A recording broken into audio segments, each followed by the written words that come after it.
ಸ್ನೇಹಿತರೆ ನಮಸ್ಕಾರ ಎಲ್ರಿಗೂ welcome back to the channel. ಸ್ನೇಹಿತರೆ SIR ಪ್ರಕ್ರಿಯೆ ಮುಗಿದಿದೆ. ಈಗ ಇನ್ನೇನಿದ್ರು ನೋಟಿಸ್ ಕೊಡೋದಷ್ಟೇ ಬಾಕಿ. ಸುಮಾರು 46 ಲಕ್ಷ ಮತದಾರರಿಗೆ ನೋಟಿಸ್ ಕೊಡಲು ಚುನಾವಣಾ ಆಯೋಗ ಸಕಲ ಸಿದ್ಧತೆನ ಮಾಡ್ಕೊಂಡಿದೆ.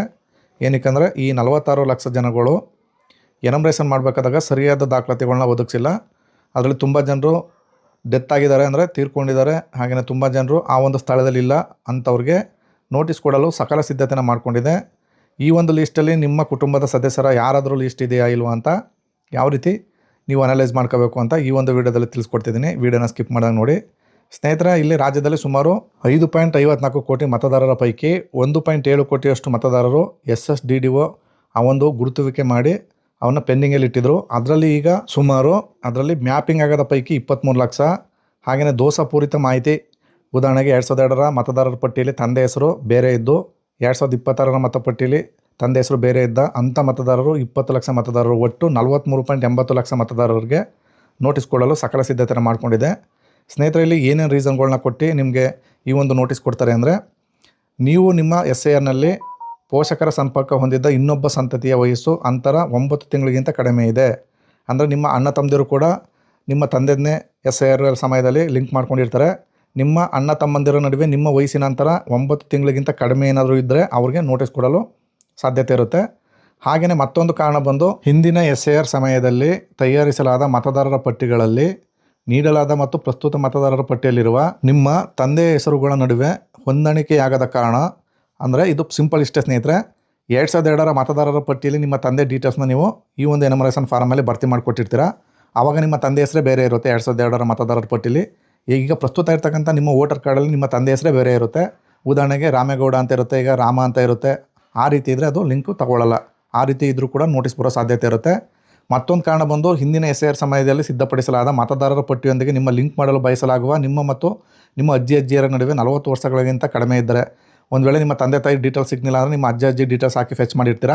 ಅವ್ರಿಗೂ ಮೊಮ್ಮಗನಿಗೂ 40 ವರ್ಷ ಡಿಫ್ರೆನ್ಸ್ ಏನಾರು ಬಂತು ಅಂದರೆ ಅಂಥವ್ರಿಗೂ ಕೂಡ ನೋಟಿಸ್ ಕೊಡೋ ಸಾಧ್ಯತೆ ಇರುತ್ತೆ. ಅದೇ ಜೊತೆ ಮತ್ತೆ ಇನ್ನೊಂದಿದೆ, ಹಿಂದಿನ SIR ಸಮಯದಲ್ಲಿ ಸಿದ್ಧಪಡಿಸಲಾದ ಮತದಾರರ ಪಟ್ಟಿಯೊಂದಿಗೆ ನಿಮ್ಮ ಲಿಂಕ್ ಮಾಡಲು ಬಯಸುವ ನಿಮ್ಮ ಮತ್ತು ನಿಮ್ಮ ಪೋಷಕರ ನಡುವಿನ ವಯಸ್ಸು 15 ವರ್ಷಕ್ಕಿಂತ ಕಡಿಮೆ ಇದೆ. ಇನ್ ಕೇಸು ನಿಮ್ಮ ತಂದೆ ಮತ್ತು ನಿಮ್ಮ ವಯಸ್ಸಿನ ನಡುವೆ, ತಂದೆ ತಾಯಿ ವಯಸ್ಸಿನ ನಡುವೆ ನೀವು ಲಿಂಕ್ ಮಾಡಿರ್ತೀರಲ್ಲ, ಅವರ ವಯಸ್ಸಿನ ನಡುವೆ ಕೇವಲ 15 ವರ್ಷ ಡಿಫ್ರೆನ್ಸ್ ಏನಾರು ಇತ್ತು ಅಂದರೆ ಅವ್ರದ್ದು ನೋಟಿಸ್ ಬರೋ ಸಾಧ್ಯತೆ ಇರ್ತದೆ. ಮಿನಿಮಮ್ 20 ವರ್ಷ ಗ್ಯಾಪ್ ಬರಬೇಕು ನಿಮ್ಮ ತಂದೆಗೂ ನಿಮಗೂ, ತಂದೆ ತಾಯಿಗಳಿಗೂ ನಿಮಗೂ ಅಷ್ಟು ಬರಬೇಕಾಗ್ತದೆ. ಇದನ್ನು BLO ಆ್ಯಪಲ್ಲಿ ತೋರಿಸಿರ್ತಾರೆ, ನೀವು ಅಲ್ಲಿ ಸಂಪೂರ್ಣವಾಗಿ ನೋಡ್ಬೋದು. ನಾನು ಈ ಒಂದು ವಿಡಿಯೋದಲ್ಲಿ ನಿಮಗೆ ಈಸಿಯಾಗಿ ಅರ್ಥ ಆಗಲಿ ಅಂತ BLO ಆ್ಯಪ್ನೇ ಲಾಗಿನ್ ಮಾಡಿಕೊಂಡು ನಿಮಗೆ ಮಾಹಿತಿನ ತಿಳಿಸ್ಕೊಡ್ತಾಯಿದ್ದೀನಿ. ಇಲ್ಲಿ ನೋಡ್ತಾ ಇರ್ಬೋದು 139 ಜನರು ಇದ್ದಾರೆ, ಅವ್ರಿಗೆ ನೋಟಿಸ್ ಬರೋ ಸಾಧ್ಯತೆ ಇರುತ್ತೆ. 1224 ವೋಟ್ರಲ್ಲಿ 1085 ಎನಮರೇಷನ್ ಫಾರಮ್ ಕಲೆಕ್ಟ್ ಆಗಿದೆ. ಇನ್ನು 139 ಇದೆಯಲ್ಲ, ಅವ್ರಿಗೆ ಮಾಹಿತಿ ತಾಳೆಯಾಗದ ಕಾರಣ ಅಷ್ಟು ಜನಕ್ಕೆ ನೋಟಿಸ್ ಬರೋ ಸಾಧ್ಯತೆ ಇರುತ್ತೆ. ಅದನ್ನು ಯಾವ ರೀತಿ ಚೆಕ್ ಮಾಡ್ತಾರೆ BLO ಆ್ಯಪ್ನಲ್ಲಿ ಅದನ್ನ ಸಂಪೂರ್ಣವಾಗಿ ತಿಳಿಸ್ಕೊಡ್ತೀನಿ. ಸ್ನೇಹಿತರೆ, ವೀಡಿಯೋನ ಸ್ಕಿಪ್ ಮಾಡಿದಾಗ ನೋಡಿ. ಫಸ್ಟ್ ಟೈಮ್ ಏನಾದರೂ ನಮ್ಮ ಚಾನಲ್ ನೋಡ್ತಾ ಇದ್ದರೆ ದಯವಿಟ್ಟು ಸಬ್ಸ್ಕ್ರೈಬ್ ಮಾಡ್ಕೊಳ್ಳಿ. BLO ಲಾಗಿನ್ ಮಾಡ್ಕೊಂಡಿದ್ದ ನಂತರ ಸ್ನೇಹಿತರೆ, ಅವ್ರಿಗೆ ಒಂದು ಆಪ್ಷನ್ ಕೊಟ್ಟಿರ್ತಾರೆ. ಯಾರ್ದೆಲ್ಲ ತಾಳೆ ಬಂದಿರಲ್ಲ ಅವ್ರಿಗೆ ವೇವ್ ಲಾಜಿಕಲ್ ಡಿಸ್ಪರೆನ್ಸಿ ಅಂತ ಆ ಒಂದು ಆಪ್ಷನ್ ಕ್ಲಿಕ್ ಮಾಡಿಕೊಂಡ್ರೆ ನೆಕ್ಸ್ಟ್ ಪೇಜು ಈ ರೀತಿ ಓಪನ್ ಆಗುತ್ತೆ. ಈ ಒಂದು ಪರ್ಟಿಕ್ಯುಲರ್ ಗ್ರಾಮದಲ್ಲಿ ಯಾವ್ಯಾವ ಮತದಾರರಿಗೆ ಅವರ ತಂದೆ ತಾಯಿ ಜೊತೆ, ಅವರ ಅಜ್ಜಿ ಜೊತೆ ಲಿಂಕ್ ಮಾಡ್ಕೊಂಡಿರ್ತಾರೆ, ಅವ್ರದ್ದು ತಾಳೆ ಬಂದಿರಲ್ಲ, ಅಂದರೆ ಅವ್ರಿಗೆ ಹೊಂದಾಣಿಕೆ ಆಗಿರಲ್ಲ ಅಂಥವ್ರದ್ದು ಈ ಒಂದು ಲೀಸ್ಟಲ್ಲಿ ಹಾಕಿರ್ತಾರೆ. ಇಲ್ಲಿ ಪ್ರಮುಖ ಕಾರಣಗಳು ಏನೇನು ಅಂತ ಅಲ್ಲಿ ಕೊಟ್ಟಿರ್ತಾರೆ. ಯಾವ್ಯಾವ ಕಾರಣಕ್ಕೋಸ್ಕರ ಈ ಒಂದು ವ್ಯಕ್ತಿದು ಟ್ಯಾಲಿ ಬರ್ತಾಯಿಲ್ಲ, ಅಂದರೆ ತಾಳೆ ಆಗ್ತಾಯಿಲ್ಲ ಅಂತ ತೋರಿಸುತ್ತೆ. ಅಲ್ಲಿ ಅವರ ಹೆಸರು ಪಕ್ಕದಲ್ಲಿ ಕೆಳಗಡೆ ಬಂದು ವೇವ್ ಲಾಜಿಕಲ್ ಡಿಸ್ಪರೆನ್ಸಿ ಅಂತ ಒಂದು ಕಾಲಮ್ ಇದೆ ನೋಡಿ, ಅದನ್ನು ಕ್ಲಿಕ್ ಮಾಡಿದ್ರೆ ಅಲ್ಲಿ ಕಾರಣನ ತೋರಿಸ್ಬಿಡುತ್ತೆ. ಈ ಕಾರಣಕ್ಕೋಸ್ಕರ ಇವ್ರಿಗೆ ಈಗ ಕ್ಲಿಕ್ ಮಾಡ್ತಾ ಇದ್ದೀನಿ ನೋಡಿ, ಇಲ್ಲಿ ಇಂಗ್ಲೀಷಲ್ಲಿ ತೋರಿಸ್ತಾ ಇದೆ. ಅದನ್ನು ಕನ್ನಡಕ್ಕೆ ಕನ್ವರ್ಟ್ ಮಾಡಿ ನಿಮಗೆ ತೋರಿಸ್ತೀನಿ. ಹಿಂದಿನ SIR ಸಮಯದಲ್ಲಿ ಸಿದ್ಧಪಡಿಸಲಾದ ಮತದಾರರ ಪಟ್ಟಿಯೊಂದಿಗೆ ನಿಮ್ಮನ್ನು ಲಿಂಕ್ ಮಾಡಲು ಬಯಸಲಾಗುವ ನಿಮ್ಮ ಮತ್ತು ಅಜ್ಜಿಯರ ನಡುವೆ 40 ವರ್ಷ ಡಿಫ್ರೆನ್ಸು. ನಾನು ಮೊದಲನೇ ಹೇಳಿದ್ದೆ ಹಾಗೆ ಈ ಡಿಫ್ರೆನ್ಸ್ ಇದ್ದರೂ ಕೂಡ ನಿಮ್ಮದು ಮ್ಯಾಪಿಂಗ್ ಆಗಲ್ಲ, ಇವ್ರಿಗೆ ನೋಟಿಸ್ ಬರೋ ಸಾಧ್ಯತೆ ಇರ್ತದೆ. ಉತ್ತರ ಕೇಳಿ ನೀವು ಆನ್ಸರ್ನ ಕೊಡಬೇಕಾಗ್ತದೆ ಮುಂದೆ. ಹಾಗೆಯೇ ಮತ್ತೊಂದು ಕಾರಣ ಇದೆ ನೋಡಿ, ಹಿಂದಿನ SIR ಸಮಯದಲ್ಲಿ ತಯಾರಿಸಲಾದ ಮತದಾರರ ಪಟ್ಟಿಗಳಲ್ಲಿ ನೀಡಲಾದ ಪ್ರಸ್ತುತ ಮತದಾರರ ಪಟ್ಟಿಯಲ್ಲಿರುವ ನಿಮ್ಮ ತಂದೆ ತಾಯಿಗಳ ನಡುವೆ ಹೆಸರು ಹೊಂದಾಣಿಕೆ. ಇದನ್ನು ಕೂಡ ಮೊದಲೇ ನಾನು ಹೇಳಿದ್ದೆ. ನಿಮ್ಮ ತಂದೆ ತಾಯಿ ಇಲ್ಲಿ ಡಿಫ್ರೆನ್ಸ್ ಆಗಿ ತೋರಿಸ್ತಾ ಇದೆ. ಒಬ್ಬೊಬ್ಬರಿಗೆ ಒಂದೊಂಥರ ಕಾರಣ, ಸೇಮ್ ಎಲ್ಲ ಕಾರಣನೂ ಕೂಡ ಎಲ್ಲರಿಗೂ ಒಂದೇ ಥರ ಬರೋಲ್ಲ. ಇಲ್ಲಿ ಅವ್ರು ಲಿಂಕ್ ಮಾಡಿರ್ತಕ್ಕಂಥದ್ದು ಏನಾದ್ರು ಟ್ಯಾಲಿ ಬರಲಿಲ್ಲ ಅಂದರೆ ಅವ್ರಿಗೆ ಮಾತ್ರ ಪ್ರಮುಖ ಏನೇನು ಕಾರಣಗಳಿರ್ತದೆ ಪರ್ಟಿಕ್ಯುಲರ್ ವ್ಯಕ್ತಿಗೆ ಅದನ್ನು ಮಾತ್ರ ತೋರಿಸುತ್ತೆ. ಇಲ್ಲಿ ಮತ್ತೊಬ್ಬರು ತೋರಿಸ್ತಾ ಇದೆ ನೋಡಿ, ಕಳೆದ SIRನಲ್ಲಿ ಅದೇ ಪೋಷಕರ ಸಂಪರ್ಕ ಹೊಂದಿದೆ, ಅಂದರೆ ಒಬ್ಬ ತಂದೆ ತಾಯಿಗೆ ಅಣ್ಣ ತಮ್ಮದಿರು ಅಕ್ಕ ತಂಗಿಯರು ಲಿಂಕ್ ಮಾಡ್ಕೊಂಡಿರ್ತಾರೆ SIR ಸಮಯದಲ್ಲಿ, ಅವ್ರಿಗೆ 9 ತಿಂಗಳು ಡಿಫ್ರೆನ್ಸ್ ಬರಬಾರ್ದು. ಅಣ್ಣಂಗೂ ಒಂದೇ ಡೇಟು, ತಮ್ಮಂಗೂ ಒಂದೇ ಡೇಟು, ಆ ಥರ ಬಂತು ಅಂದರೆ ಅದು ತೊಗೊಳ್ಳಲ್ಲ. ಆ ರೀತಿ ಕಾರಣ ಕೊಟ್ಟು ಅವ್ರಿಗೆ ನೋಟಿಸ್ ಬರೋ ಸಾಧ್ಯತೆ ಇರುತ್ತೆ.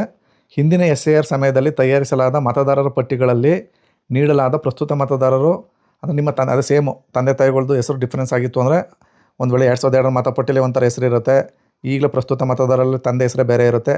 ಇನ್ ಕೇಸು ಹೆಸರು ಬದಲಾವಣೆ ಆಗಿದ್ದರೆ ಅವ್ರಿಗೆ ನೋಟಿಸ್ ಬರೋ ಸಾಧ್ಯತೆ ಇರುತ್ತೆ. ಹಾಗೆಯೇ ಮತ್ತೊಂದು ಕಾರಣ ಇಲ್ಲಿ ಕೆಳಗಡೆ ಬಂದು ನೋಡೋದಾಯಿತು ಸ್ನೇಹಿತರೆ, ಒಬ್ಬೊಬ್ಬರಿಗೆ ಒಂದೊಂದು ಕಾರಣ. ಇಲ್ಲಿ 139 ಜನ ಇದೆ, 139 ಜನಕ್ಕೂ 139 ಥರನೇ ಕಾರಣಗಳಿದೆ. ಅಂದರೆ 139 ಕಾರಣ ಅಲ್ಲ, ಒಂದೇ ಕಾರಣಗಳು 10 ಜನಕ್ಕೆ ಇರ್ಬೋದು. ಆ ರೀತಿ ಇಲ್ಲಿ ಅವರ ಲಾಗಿನಲ್ಲಿ ಚೆಕ್ ಮಾಡ್ಕೋತಾರೆ. ಇದನ್ನು ತುಂಬ ಚೇಂಜಸ್ಸು ಕೂಡ ಮಾಡಿದ್ದಾರೆ. ಏನಕ್ಕೆ ಉದಾಹರಣೆಗೆ ತಂದೆ ಜೊತೆ ಮ್ಯಾಪಿಂಗ್ ಆಗಲಿಲ್ಲ ಅಂದರೆ ಹೆಸರು ಡಿಫ್ರೆನ್ಸ್ ಬಂತು ಅಂದರೆ BLOಗಳು ಮತ್ತೆ ಈಗ ಇದೇ ತಿಂಗಳು 8ನೇ ತಾರೀಕು ಕ್ಲೋಸ್ ಆಗಿತ್ತು, ಮತ್ತೆ 17ರ ತನಕ ಎಕ್ಸ್ಟೆಂಡ್ ಮಾಡಿದ್ರು. ಆ ಒಂದು ಎಕ್ಸ್ಟೆಂಡ್ ಆಯ್ತಲ್ಲ 10 ದಿವಸ, ಆ ಸಮಯದಲ್ಲಿ ಅವ್ರು ಏನು ಮಾಡಿದ್ದಾರೆ ಅಂದರೆ BLOಗಳು ತಂದೆ ಜೊತೆ ಟಾಲಿ ಬಂದಿಲ್ಲ ಅಂದರೆ ತಾಯಿ ಜೊತೆ ಲಿಂಕ್ ಮಾಡಿದ್ದಾರೆ. ಅವ್ರದ್ದು ಆಗ ತೊಗೊಂಡಿದ್ದೆ. ಈಗ ನಾನು 139 ಜನ ಅಂತ ಏನು ತೋರಿಸಿದ್ದೀನಿ ಆ ಪಟ್ಟಿ ಕಮ್ಮಿ ಆಗಿದೆ. ಈಗ ನಾನು ಇದು ಹಳೆ ವಿಡಿಯೋ ಇದು ನಿಮ್ಗೆ ತೋರಿಸ್ತಾ ಇರ್ತಕ್ಕಂಥದ್ದು. ಯಾಕಂದರೆ ಈ ರೀತಿ ಅಜ್ಜಿ ಜೊತೆ ಲಿಂಕ್ ಮಾಡಿರ್ತಕ್ಕಂಥವ್ರು ಆ ರೀತಿ ಡಿಫ್ರೆನ್ಸ್ ಬಂದಾಗ ತಂದೆ ತಾಯಿ ಜೊತೆ ಲಿಂಕ್ ಮಾಡಿಕೊಂಡು ಅವ್ರನ್ನ ಸರಿಪಡಿಸಿರ್ತಾರೆ. ಆ ಒಂದು ಗ್ರಾಮದಲ್ಲಿ ಪರ್ಟಿಕ್ಯುಲರ್ ನಾನು ತೋರಿಸ್ತೀನಲ್ಲ, ಈ ಒಂದು ಗ್ರಾಮದಲ್ಲಿ ಕೇವಲ 10ರಿಂದ 15 ಜನಕ್ಕೆ ಮಾತ್ರ ನೋಟಿಸ್ ಬರ್ಬೋದು, 139 ಜನಕ್ಕೂ ಬರಲ್ಲ.